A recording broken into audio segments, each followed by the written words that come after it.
I happen to believe that having been in the private sector for 25 years gives me a perspective on how jobs are created that someone who's never spent a day in the private sector, like President Obama, simply doesn't understand. Well, it's certainly not quite fair that the president's never spent a day in the private sector. We know he was an ice cream scooper at Baskin-Robbins at one point. But that said, I think there's a real question here about whether or not private sector experience counts as a qualification for being president of the United States. To talk about that, back at the table with me are Salon's Steve Kornacki, the Grio's Joy-Ann Reid, and UConn's Jelani Cobb. All right, so Cory Booker comes back and says, no, really, Bain is on the table. Romney clearly has put Bain on the table. He's like, I'd like to talk about Bain. I'd like to talk about myself as a job creator. Even if Bain were not private equity, even if people had not been laid off, is being a job creator in the private sector an actual accomplishment that we ought to account for when voting for president? This is one of my favorite topics. I'm so glad you brought it up because it's one of my bugaboos. I've never understood how, because people in polls, they give business experience a lot of credit. They think of that as a positive for being in the White House. It doesn't translate. Being in business, your job is to create profit. And if creating profit means laying everybody off that you can, reducing your workforce, cutting wages, that's what you do. Being in government is not about that. It's not about creating profit. Government, it involves, in some cases, caring for the people who are the least, caring for the poor, figuring out what to do about the elderly, about infrastructure, investing money in things that won't necessarily make a profit. Railroads, Eisenhower, the highways that they built, that wasn't profitable. That was an investment government made. So it doesn't translate. Yeah, this is not a small point that if in fact, we look at the Bain record and the value is whether or not he created profit. Right. Romney is good at it. He just is, in fact, actually very good at making money, making profits. But that isn't, in fact, what government is meant to be up to. Well, and the other question is, okay, so you have this background, this unique background. Does this give you special sort of policy insight? Do you have an agenda that comes out of your experience in the private sector that's going to be different than anything that's on the table right now in national politics? Right. And if you look at what Romney's offering something that basically the Republicans in Congress are now offering. He's basically said he wants to sign off on the Paul Ryan budget plan. He thinks that's good for the country's economic future. It's sort of irrelevant that he has a private sector background because in that sense he would be the Republican president to sign the Republican budget plan. And you look at it on the other side, so President Obama really doesn't have the private sector experience that Mitt Romney does. But look at what President Obama is saying about, for instance, tax rates on the rich. Romney will say this kills jobs. Well, Obama's put himself in the same camp as Warren Buffett.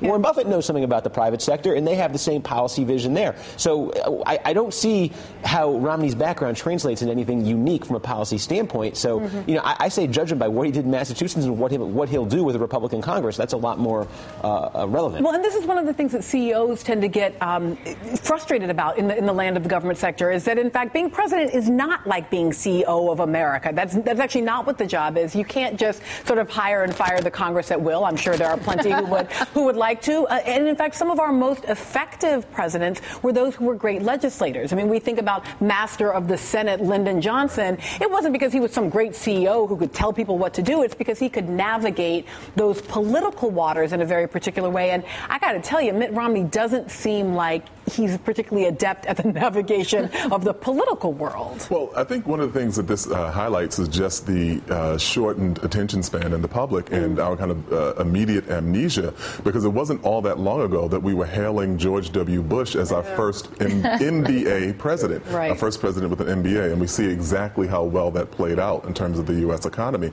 The other thing that I think about this is just on the rhetorical side of it, in terms of using this term job creator, it implies that there should be a certain degree of gratitude, that people create jobs as a kind of largesse, and the rest of us are the unworthy recipients of their goodwill. And it just underscores the extent to which we've moved away from that culture in which we actually thought that the backbone of the country was the working people.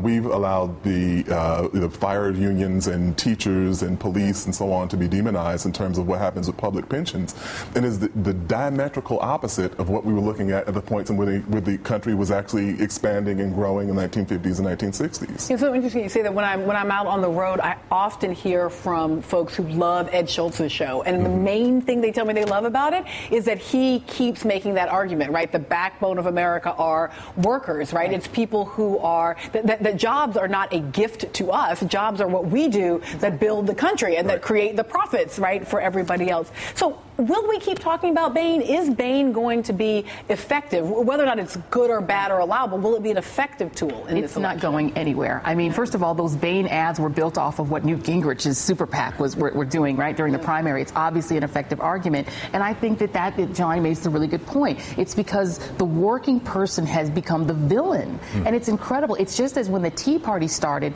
their villain wasn't Wall Street. Their villain was the potential that homeowners could get free money from the government. That's how they started. So we've gotten into this thing where just demonizing and villainizing homeowners who were underwater working. It's as if instead of Rosie the Riveter being on those posters in the 40s, it was like the guy who owned the factory. It was like the one on the poster. Right. It doesn't make any sense. Right.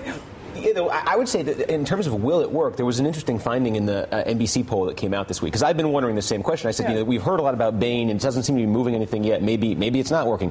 It found that I think 9% of the voters said they have heard of Bain and they have basically a positive view of it. About 19 said they've heard of it and they have like a negative view of it. And something about 60% sort of have heard of it, don't really have a view. So it suggests that there's a lot of people out there. If you look at that ratio right now of the people who do know about it, there's a lot of people who can sort of look at it and come to the conclusion that the Obama campaign is trying to get them to, and that's fundamental. You have to, if you're the Obama campaign, you have to break that link between people associating private sector experience with economic competence. You have to break that. It's extremely useful, Steve. That and the notion that there's a learning curve, right? That's what you always want in a campaign. Right. Is you want the place where people have not yet formed conclusive opinions, because then you can teach them what it is you want them to know. In just a moment, the story of one man who hit bottom and is now on top. But first, it's time for a preview of Weekends with Alex Witt. But that's not Alex, that's Craig Melvin. Hi, Craig. Hey there.